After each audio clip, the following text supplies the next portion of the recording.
40 বছরের নরক যন্ত্রণা। নবগ্রামের কানফালায় এক হাঁটু কাদা ভেঙে পারাপার। ক্যামেরার সামনে অস্বস্তিতে তৃণমূল পরিচালিত পঞ্চায়েত। সরকারের পরিবর্তন হয়েছে, পালাবদল ঘটেছে রাজনৈতিক ক্ষমতার, কিন্তু ভাগ্যের বিন্দুমাত্র পরিবর্তন হয়নি। মুর্শিদাবাদের নবগ্রামের কানফালা গ্রামের প্রধান পাড়ার বাসিন্দাদের বিগত 40 বছর ধরে চড়া চরম দুর্ভোগের চিত্র এবার ক্যামেরাবন্দি হতেই অস্বস্তিতে স্থানীয় তৃণমূল চালিত নবগ্রাম পঞ্চায়েত প্রধান। এক হাঁটু কাদা, রাস্তা নাকি ধান পোতার জমি বোঝাই দেয়। প্রতিদিনের যাতায়াতে গ্রামবাসী ও স্কুল পড়ুয়াদের ভরসা এক হাঁটু কাদা। মুমূর্ষু রোগী কিংবা প্রসূতি মহিলাদের হাসপাতালে নিয়ে যেতে অ্যাম্বুলেন্স আসার জো নেই। বাধ্য হয়ে খাট বা কাঁধে করে প্রধান রাস্তায় নিয়ে যেতে হয়। রাস্তার কাদার কারণে মাটির বাড়ি ভেঙে পড়ায় অনেকে নিজেদের গাঁটের কড়ি খরচ করে বাড়ি সরাতে বাধ্য হচ্ছেন। গ্রামবাসীর স্পষ্ট বার্তা, রিটেক গ্রামবাসীর স্পষ্ট অভিযোগ, নবগ্রাম পঞ্চায়েত থেকে একের পর এক প্রতিশ্রুতি মিললেও মেলেনি পাকা রাস্তা। দীর্ঘ 40 বছর ধরে একইভাবে ভোটের আগে সবাই একগুচ্ছ প্রতিশ্রুতি দেন, কিন্তু জেতার পর উবে যায় সেই সমস্ত আশ্বাস। সংবাদ মাধ্যমের ক্যামেরা পৌঁছাতেই সুর বদলেছেন নবগ্রাম পঞ্চায়েতের প্রধান। তিনি জানান, মেম্বারদের মুখে শুনেছি, তবে সরেজমিনে তদন্ত করা হয়নি। পুজোর আগেই অতি সত্বর যাতায়াতের জন্য সাময়িক ব্যবস্থা করা হবে, কিন্তু প্রশ্ন থেকেই যাচ্ছে। গ্রামবাসীদের অভিযোগ, বারবার অভিযোগ জানানো সত্ত্বেও এতদিন কেন সরেজমিনে তদন্তের প্রয়োজন মনে করেনি পঞ্চায়েত? নাকি এটাও কেবল ক্যামেরা দেখে দেওয়া নতুন এক প্রতিশ্রুতি? কানফালার 25টি পরিবারের প্রশ্ন, আর কতদিন এক হাঁটু কাদা ভেঙে বাঁচতে হবে তাদের? মুর্শিদাবাদের নবগ্রাম থেকে জয়ন্ত রায়ের রিপোর্ট, বিগ নিউজ বাংলা। এই রাস্তার ধারে বাড়ি ছিল, দিয়ে বাড়ি পড়ে জলে জলে যে আমরা জমি জায়গা বিচে, হ্যাঁ মাটির ছিল। কতদিন আগে এটা? এই মোটামুটি 5-6 বছর হলো করা, পড়ে জলে জলে জলে বলতে রাস্তা, মানে রাস্তার জলে এই যে জল দাঁড়িয়ে ছিল, ট্রেন নাই, রাস্তা হ্যাঁ নাই। হ্যাঁ। দিয়ে আবার জমি জায়গা বিচে ঘর দিয়ে একটা হইলো, দিয়ে এখন এই যেতে আসতে যা কষ্ট। কষ্ট বলতে যখন স্কুলের ছাত্রছাত্রীরা এবং যাদের ভেতরে বাড়ি, তারা হ্যাঁ। মোটরসাইকেল নিয়ে, তারা কি ভেতরে নিয়ে যেতে পারে? তারা ওই মারা সব থুয়ে যেছে কলে করে, ঘাড়ে করে। আর গাড়ি ফাড়ি ঢুকে? না না, ও কি করে ঢুকবে ওই যে রাস্তায়? উঠবে না মনে হয় গাড়ি। হ্যাঁ। গাড়ি ঢুকে তো হ্যাঁ কাদা, ওই গাড়ি যে সেই ধানের গাড়ি যে কি কাদা। চাইছেন আপনারা? রাস্তা লুবো ভালো করব। ভালো রাস্তা। হ্যাঁ, একটু ভালো রাস্তা। আপনার নাম? এই সবিতা ঘোষ, বাড়ি? বাড়ি কানফালা। বেহাল আছে আপনাদের? আমাদের মোটামুটি আমি যবে থেকে আসছি তবে থেকে দেখতে পেয়েছি। কত বছর প্রায়? আমার মোটামুটি 24-25 বছর হয়ে গেল। 25 বছর। হ্যাঁ। কি পরিস্থিতি রয়েছে এখন? এই রাস্তায় কাদায় সব যেতে পারছি না, খুবই কষ্ট হয়। এই বাড়ির উপর দিয়ে যেতে হয়। বাড়ির উপর দিয়ে? হ্যাঁ। তাতে বাড়ির উপর দিয়ে লোকের বাড়ি না, তারা হ্যাঁ বকাঝকা করে, ঝগড়াও হয়, তাও যেতে হয়। কি করব, কাদা দিয়ে তো যেতে খুব অসুবিধা হয়।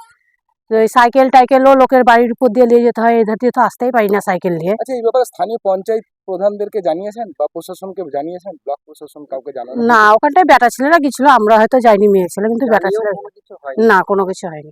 কি চাইছেন? পেশেন্টকে কিভাবে নিয়ে? পেশেন্টকে তো ওই ঘাড়ে করে নিয়ে যেতে হয়, ঘাড়ে করে নিয়ে যেতে হয়। এমনি তো হাঁটিয়ে নিয়ে যাওয়ার কোনো ইয়েই নাই। ঘাড়ে করে নিয়ে যেতে হয়, তারপরে তখন হ্যাঁ, দিয়ে ওই যে রাস্তাতে তখনকার গাড়িতে চাপাতে হয়। কতগুলো পরিবার আছে এখানে? এখানে মোটামুটি 25-30টা পরিবার। হ্যাঁ। মাটির বাড়ি তো দেখলাম রসে আছে সব। হ্যাঁ, সব এমনি আখাতে তো ভাতই রান্না হয় না, সব জল উঠে, এমনি গ্যাসে রান্না করে। আপনার নাম? আমার নাম মামনি ঘোষ, বাড়ি? বাড়ি কানফালা। সমস্যা হচ্ছে রাস্তাঘাটের এই সমস্যা। আজকে বাম আমল থেকেই পড়ে আছে, কোনো মানে সরকারেরই কোনো ভূক্ষেপ নাই। টিএমসি সরকার এসছে, এমএলএ এসছে, এমএলএকে হাজারবার বলা হয়েছে যে স্যার আমাদের রাস্তাটা একটু ব্যবস্থা করে দেন, ঠিক আছে। ও এসছে, দেখছে, হ্যাঁ হয়ে যাবে, তোদের ব্যবস্থা করে দেবো। তারপরে পঞ্চায়েতের প্রধানকে জানানো হয়েছে, প্রধান বলেছে হ্যাঁ এবার ব্যবস্থা হবে। আচ্ছা, সবই গেল, তারপরে তো এই পরিবর্তন, এই সরকারও এলো, এরাও মানে আচ্ছা, লিখিত আকারে কি জানিয়েছেন আপনাদের রাস্তা? লিখিত আকারে বারবার জানানো হয়েছে, একবার ছেড়ে 5বার জানানো হয়েছে। পঞ্চায়েত থেকে বলেছিল প্রধান যে ঘ্যাস না হলে এমার্জেন্সি আমরা এখন ঘ্যাস দিয়ে দেবো যাতে লোকজন হাঁটাহাঁটি করতে পারে, কিন্তু তাতেও কোনো ই নাই। এখন যা পরিস্থিতি যাওয়া যাবে না। না না, যাওয়া যায় না, এমন অবস্থা যে হেঁটে যাওয়ার মতো পরিস্থিতি নাই। এখন মনে হচ্ছে যে আমাদের এই রাস্তায় ধান পুঁতে দিলে সরকার হয়তো দেখতে পেত যে কি অবস্থা। এই গর্ভবতী মহিলাদের কিভাবে নিয়ে যায়? মানে গর্ভবতী হোক, একটা যে কোনো পেশেন্ট হোক, তাকে আমরা ওই সবাই মিলে পাড়ার লোক মিলে যে কোনো একটা খাটলি ফাটলিতে চাপিয়ে তারপরে সেই লোককে মেন রাস্তায় নিয়ে গিয়ে গাড়িতে চাপাতে হয়। কত মিটার হবে এই রাস্তাটা? মোটামুটি 100 মিটার। আর চাইছেন? পরিবারও মোটামুটি 20-25টা পরিবার আছে এখানে বাস করছে। চাইছেন? কি চাইছেন? কি চাইছি মানে, তো সব সরকারকেই বলে দেখা হলো, এখন এই সরকার এসছে, এরাও তো আজকে মেম্বার মোটামুটি 3-4 বছর হয়ে গেল, মানে বিজেপিরই মেম্বার আছে, তাকেও জানানো হয়েছিল। সেও মানে প্রতিশ্রুতি দিয়ে গেছিল যে আমরা জিতলে পরে এই রাস্তাটা করে দেবো। তাই এখনো তো আজকে 3-4 বছর হয়ে গেল, কিছু হয়নি। এখন দেখা যাক। এখন রাস্তাটা চাইছেন না? হ্যাঁ, মেন তো রাস্তা হয়ে গেলে আর কোনো সমস্যাই নাম? নাই। আমার নাম সুরজিৎ প্রধান, বাড়ি? বাড়ি কানফলা, জায়গাটার নাম? প্রধান পাড়া এটা। আমি বলবো একটা কথাই, মেম্বারদের কাছে জেনেছি এবং আমি সরেজমিনে তদন্ত করা হয়নি, তবে আমি মেম্বারদের কাছে যতটুকু জানলাম রাস্তার পরিস্থিতি সত্যি খুব খারাপ। আমার সরকার বদল হয়েছে, আমি মানে খুব তাড়াতাড়ি চেষ্টা করছি যাতে রাস্তাগুলো হয়।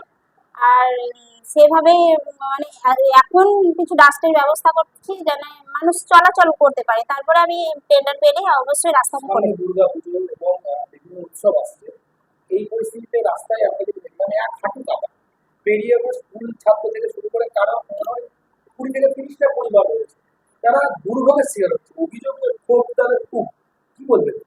আমি সত্যি খুব দুঃখিত, আমি খুব চেষ্টা করছি, মানে নবগ্রাম গ্রাম পঞ্চায়েতের পক্ষ থেকে খুবই তাড়াতাড়ি তাদেরকে উন্নতির পথে নিয়ে যাব এবং দুর্গাপূজায় যারা ছোট ছোট ছেলে মেয়ে বা মেয়েরা যাতে ঠিকভাবে ঠাকুর দেখতে পারে তার জন্য ব্যবস্থা অবশ্যই আমি করে দেবো। আপনার নাম? আমার নাম অদিতি মণ্ডল, আমি নবগ্রাম গ্রাম পঞ্চায়েতের প্রধান।